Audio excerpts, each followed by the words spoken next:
Recentemente, algumas pessoas têm apontado Donald Trump como o anticristo, especialmente depois que ele compartilhou um vídeo gerado por inteligência artificial em 25 de fevereiro de 2025 no Truth Social.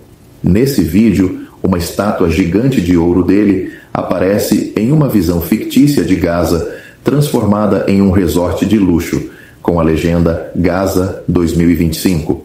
Para alguns, essa imagem de ostentação e poder, em meio a uma região marcada por sofrimento, soa como um eco de arrogância profética, algo que associam ao anticristo descrito nas Escrituras. Críticos nas redes sociais têm dito coisas como: sobre o sangue de crianças ele construirá estátuas de ouro, ou se havia dúvida, agora não há, ele é o anticristo.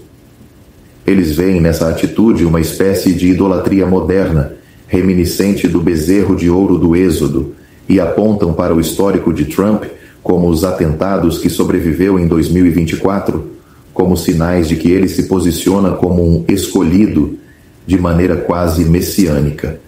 Mas essa não é a primeira vez que alguém é acusado disso. Durante a Segunda Guerra Mundial, muitos chamaram Adolf Hitler de anticristo por causa das atrocidades que cometeu, como o Holocausto, que matou milhões em nome de uma ideologia de supremacia. A brutalidade e o controle absoluto que ele exerceu pareciam cumprir profecias de um líder maligno e enganador. No entanto, o tempo provou que Hitler não era o anticristo, pois as profecias bíblicas sobre esse personagem não se encaixaram plenamente em sua história, e o mundo seguiu adiante sem o cumprimento final associado a essa figura. Agora, vamos olhar mais de perto o que as Escrituras dizem sobre o anticristo e como isso pode ou não se aplicar a alguém como Trump ou qualquer outro. A Bíblia fala do anticristo em vários lugares, mas especialmente em 1 João 2, verso 18, onde está escrito: Filhinhos, é já a última hora, e como ouvistes que vem o anticristo, também agora muitos anticristos têm surgido. Isso sugere que o espírito do anticristo já está no mundo, manifestado em muitos que negam a Cristo, mas também aponta para um anticristo final, uma figura singular que surgirá no fim dos tempos.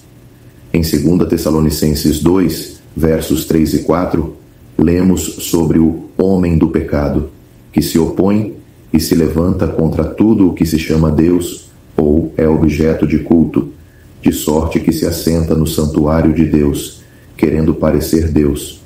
Esse homem será um enganador supremo, alguém que exalta a si mesmo acima de tudo, trazendo uma falsa paz antes de revelar sua verdadeira natureza destrutiva. Daniel 11, versos 36 e 37, reforça isso, descrevendo um rei que fará conforme a sua vontade, e se engrandecerá e se levantará contra todo Deus, e contra o Deus dos deuses falará coisas espantosas. A arrogância e o desprezo por qualquer autoridade divina são marcas claras.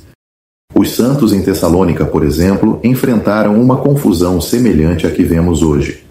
Eles foram enganados a acreditar que as tribulações que experimentavam eram sinônimas da tribulação que ocorreria no início do dia do Senhor. Será que o arrebatamento tinha passado por eles?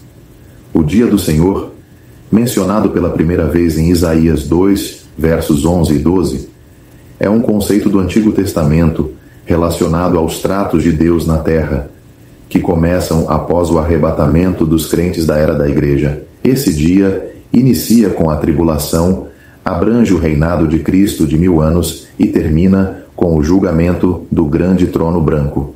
Infelizmente, os tradutores da Bíblia Almeida Corrigida usaram dia de Cristo em vez de dia do Senhor em 2 Tessalonicenses 2, verso 2, o que gerou confusão.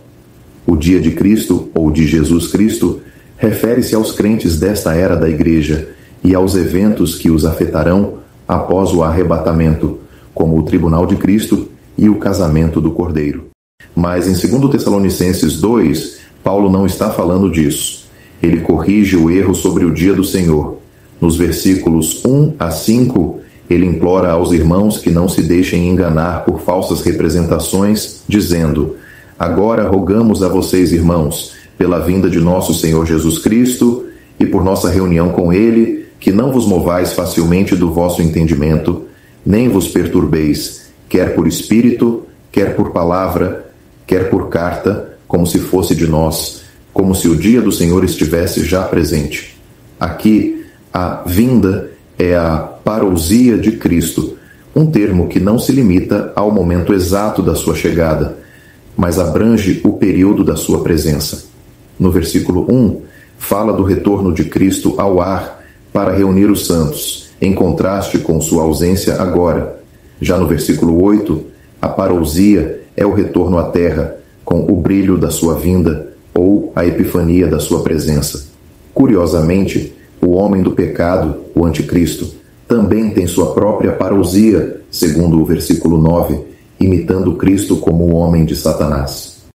Esse engano em Tessalônica vinha de falsos ensinos, alguns alegando ter revelações do Espírito, outros trazendo palavras ou cartas, supostamente de Paulo, criando ansiedade entre os irmãos.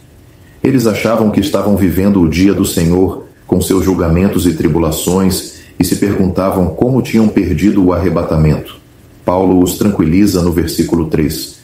Ninguém vos engane por qualquer meio, porque não será assim sem que antes venha a apostasia e se manifeste o homem do pecado, o filho da perdição. A apostasia, ou a grande partida, é um afastamento mundial da verdade, um abandono dos princípios básicos da fé por uma secularização crescente. Só então o dia do Senhor começará, com a revelação do homem do pecado, o auge da ilegalidade personificada. Seu título, Homem do Pecado, mostra seu caráter, filho da perdição, sua condenação. Ele não é apenas um princípio de maldade, mas uma pessoa que se opõe a tudo o que é de Deus, como diz o versículo 4, querendo parecer Deus. Isso ecoa Isaías 14 e Ezequiel 28, onde Satanás diz: serei semelhante ao Altíssimo, e sou um Deus. No versículo 6, Paulo continua: e agora vós sabeis o que o detém, para que a seu tempo seja manifestado. Há um poder e uma pessoa restringindo essa revelação. O Espírito Santo, que habita na igreja hoje, é quem o contém, junto com os crentes, o algo que segura o mal até o momento designado por Deus. Como em Gênesis 6, verso 3, o Espírito já limitava o mal nos dias de Noé, e a igreja, como sal da terra em Mateus 5, verso 13, também retarda a corrupção até ser retirada no arrebatamento. Então, o que isso significa? O anticristo não é apenas um tirano qualquer ou alguém que comete atos horríveis, como Hitler fez. Ele será um líder que inicialmente engana as nações, muitas vezes com sinais e maravilhas, como diz 2 Tessalonicenses 2, verso 9. A esse cuja vinda é segundo a eficácia de Satanás, com todo o poder e sinais e prodígios de mentira. Apocalipse 13, versos 13 e 14 vai além, mostrando que ele faz grandes sinais, de maneira que até fogo faz descer do céu à terra, à vista dos homens, e engana os que habitam na terra. Essa capacidade de enganar com feitos impressionantes o diferencia de figuras históricas que, embora cruéis, não cumpriram esse papel específico.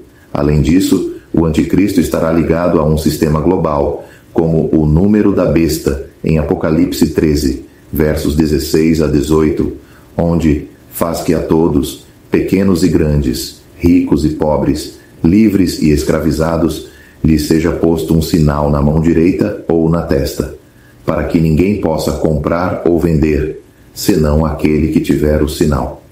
Isso aponta para um controle econômico e político absoluto, algo que nenhum líder até agora, nem Hitler, nem Trump, estabeleceu de forma tão completa.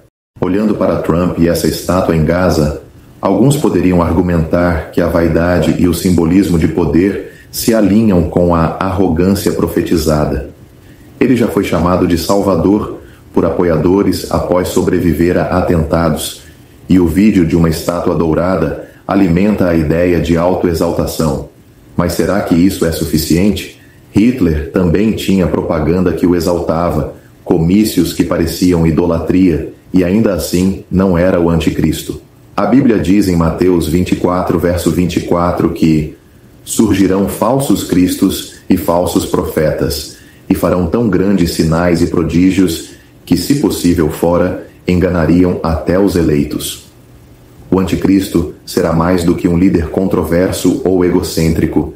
Ele será uma figura que negará abertamente a Cristo, como 1 João 2, verso 22. Alerta! Quem é o mentiroso, senão aquele que nega que Jesus é o Cristo? Esse é o anticristo. Trump, por mais polêmico que seja, não negou publicamente a fé cristã, ao menos não em termos que o identifiquem como essa figura. Além disso, o momento é crucial. Daniel 9, verso 27, fala de um pacto de 7 anos que o anticristo fará com muitos, um evento que marcará o início da tribulação. Nada disso aconteceu ainda, nem com Trump, nem com ninguém. Apocalipse 13, verso 5, diz que ele terá poder por 42 meses, um período específico que ainda não vemos em nenhum líder moderno. E há a questão do templo. 2 Tessalonicenses 2, verso 4, menciona que ele se assentará no santuário de Deus, algo que requer um templo reconstruído em Jerusalém, que ainda não existe hoje, em 2025. Daniel 9, verso 27 e Mateus 24, verso 15, falam da abominação da desolação nesse templo, um evento na metade da tribulação, quando a adoração à besta será imposta sob pena de morte por 42 meses. Hitler destruiu, mas não se assentou em nenhum lugar assim. E Trump, mesmo com sua estátua fictícia, não está ligado a esse evento.